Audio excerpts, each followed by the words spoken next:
Hey there, guys. I'm Sonic Ghost. I'm Geratino. I'm Sexdude26. I am KidMeister LP, and why did that intro come off as so creepily calm? Oh, it is in the beginning. Welcome to our playthrough of Glover for the N64. One of my childhood games. Love it. Yeah, I don't never known you had like memories associated with this game too, Lester. Like, do you have any like any stories of how this game kind of came to your collection or Not any many. memories associated with I it? remember I was like in Toys R Us one day and I saw this game on the shelf and I was thinking to myself, it looks interesting. So I picked it up and I enjoyed it. I do admit though, nowadays the controls are kind of meh at times, but besides that, the game's actually not bad. The whole fact that this game is made by a toy making company, it really does make me wonder if they made any merchandise after they released this game. Like, That's you know, actually a good question. Glover plushies or Glover gloves. I get the feeling that you went on the S just to kind of give us a hint of who was LPing this when you uploaded the raw footage. Well, yeah. That's what you're going for. I wanted to see who would do that, but it's mostly because I didn't think I'd have to put my name in the raw. I just sworn to freaking God, I thought it was Wecker who was putting this because he talks about that game so much. I haven't heard him talk about it once yet, but that's the thing, I haven't heard from him too much since I just got back in our chat not too long ago. Being a busy bee. Well, I was around when Jarrett was still doing his playthrough, which, Yeah. if possible, you should probably put a link to that blind LP in the description if you feel. Well, like, what we'll probably do is we'll just recommend everyone to go over there, check it out if you haven't, because that was a pretty good playthrough. Hey, Definitely. doing this game blind, I'll just have to say, isn't the best choice you could make. Well, I will say this though, I did watch like a few parts of Jarrett's LP, so I sort of know where this is going. Like this intro right here, otherwise I would have had some pretty obscure like reactions. So, although that laugh is freaking annoying. It really is. Yeah, I can say the same. But what I don't understand is why did he turn them into balls? Like, he has magic powers. Couldn't he have just like stopped them right in thin air? That's actually a good question. If he's able to have that much power, why wouldn't he? Wait, he has wait a second. He has time-stopping powers? No, he doesn't. No, just magic. He probably could have turned them into like a rock and just had them like drop straight down. Well, I guess it's probably just because of the fact that being separated from his actual wizard body limits his magic powers, and he's not able to necessarily do that unless he's in direct contact with it. Well, at the same time, look at Cross Stitch. He's able to do a lot of this crazy stuff, but he's separated from the Master. Yeah, well, he fell in a giant cauldron filled with magic. Let me interject. Maybe you could say it was pure reflex, maybe? He didn't have enough time to think, so he just kind of came with the first thought in mind. Actually, that's a good thought, because he does maybe he wanted... I guess, one, maybe he wanted some exercise in a separate body to the wizard. Or two, it's more a case of, at close range, his magical powers are really limited, and for goodness sake, Cross-Stitch did fall in this giant cauldron filled with magic potions and stuff that's bound to give him magical powers. True that. Out of my curiosity, though, if a ball, like he turned into, like there are crystals, he turned them into the bouncy ball. What happens if you were to turn them into a bowling ball? Would they have like gained more momentum by gaining more weight and just plow through the building? Well, actually, if you turn them into bowling balls, they probably would have all been in the courtyard. Wow. Well, that's the thing, because I know I'm going a bit sciencey on this, but technically their inertia would have still been the same, so they may have crushed into those gateways and just smashed the worlds to pieces instead. That would have been cool. I remember hearing about this game like in an old Nintendo Power magazine because for whatever reason, well, not for whatever reason, but like I used to collect a lot of Nintendo Power magazines, and when I was collecting some from the year '98 because that was when they did that little Zelda Ocarina of Time cover, which I still have to this day. I remember seeing this in one of the issues, and for some reason, it kind of reminds me of some. Well, no. It kind of reminds me of.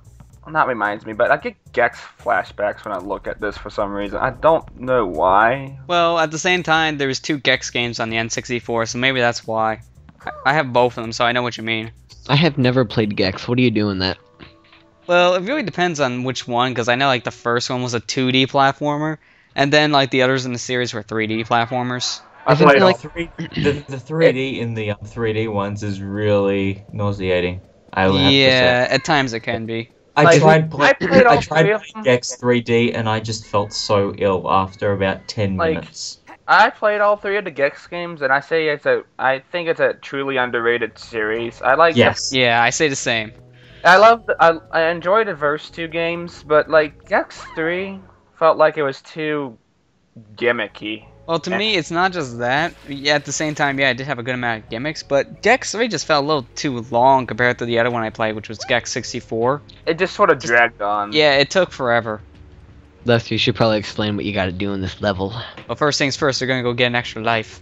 So the point of these levels are pretty much get your ball from point A to point B, and by doing so, complete 3 levels and a boss, and then you get to take the balls back to the main courtyard. That's how we get the crystals back. Okay, does anybody know who Glover's voice actor is? Because I kind of like it when he does those little grunts every time he jumps, when he's going like, ha, ha. I'm not sure. We'll have to see in the if the. I love.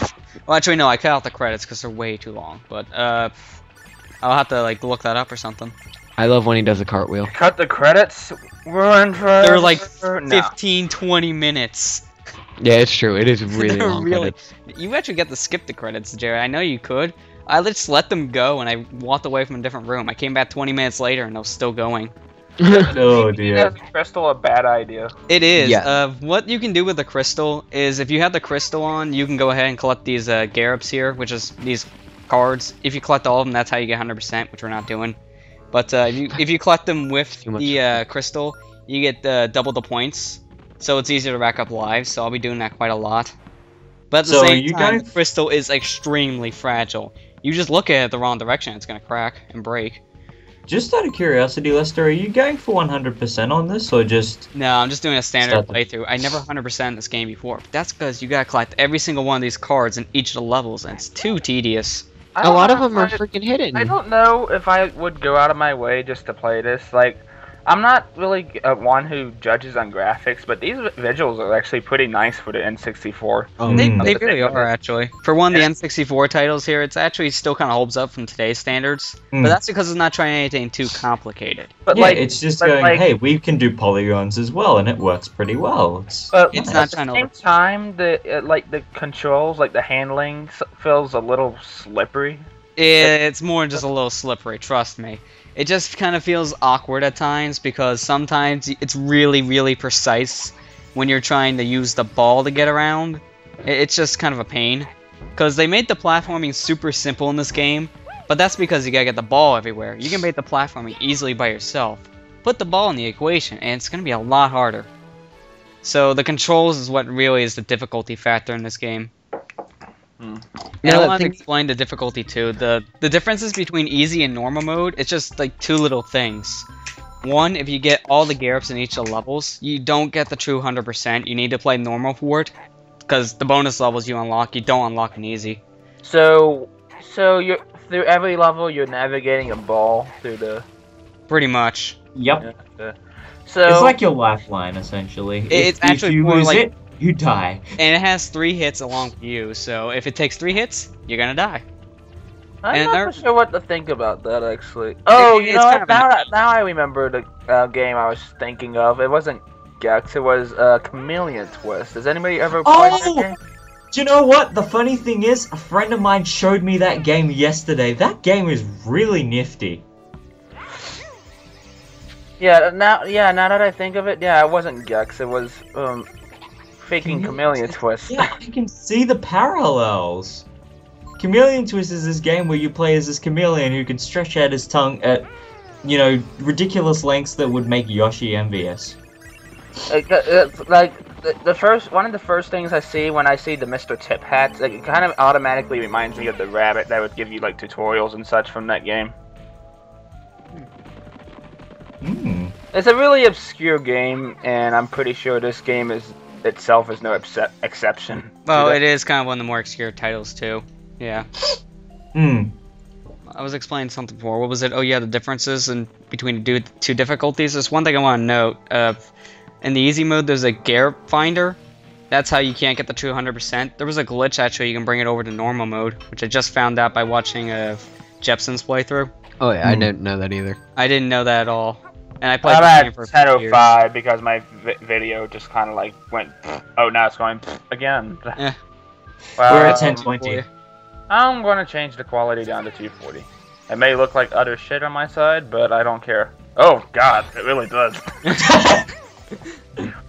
Okay, what time frame are we at?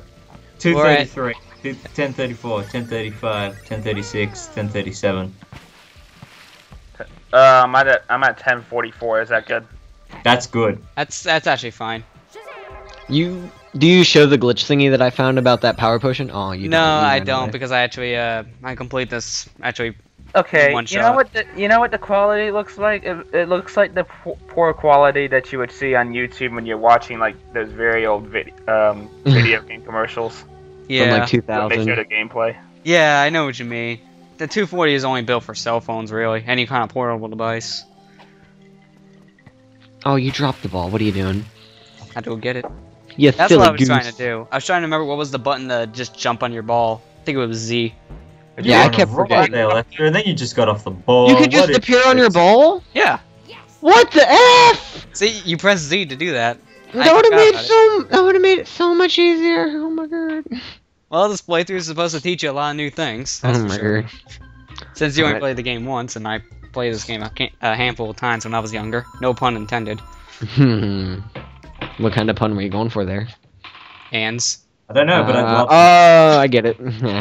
Okay, anywho, guys, we shall see you guys in part 2, and hopefully, if my YouTube video player won't screw on me, this should go pretty smoothly.